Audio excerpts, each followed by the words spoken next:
difficult. And on top of that, they took deepening your faith. And like Brian, Susan had a very gifted mind. And when you think about her, she was a very patient woman.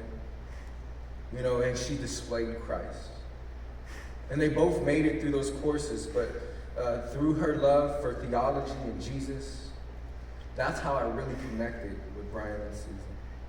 She was a servant of the Lord, and she was knowledgeable enough to defend the faith, but she was also thoughtful enough to be one of the biggest prayer warriors, even in my life.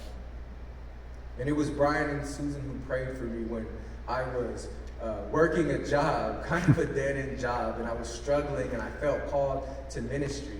And, you know, they were always there to comfort me, asking me how I was doing, and I would pray for them because I would see Brian every Monday night when me and my wife oversaw Start to Follow ministry.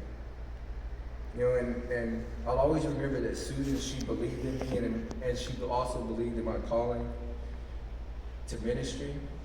And I know that Susan believed in all of you. And she was truly a gift to this world and this church. And even though she was tiny in size, her heart displayed the love of a big God.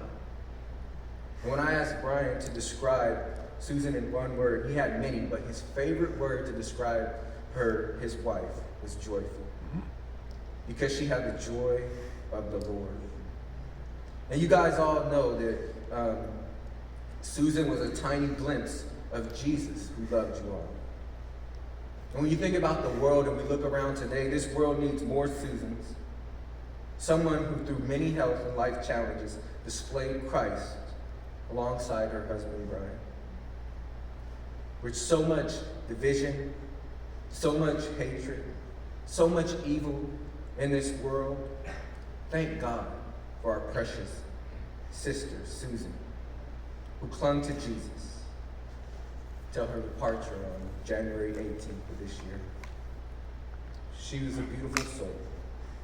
And to Brian, I say, remember your wife, Susan. She clung to Jesus. She lives on in heaven in the presence of her Savior. And her memories live on in your hearts and in all of our hearts. And I want you to know that we are here for you as a church.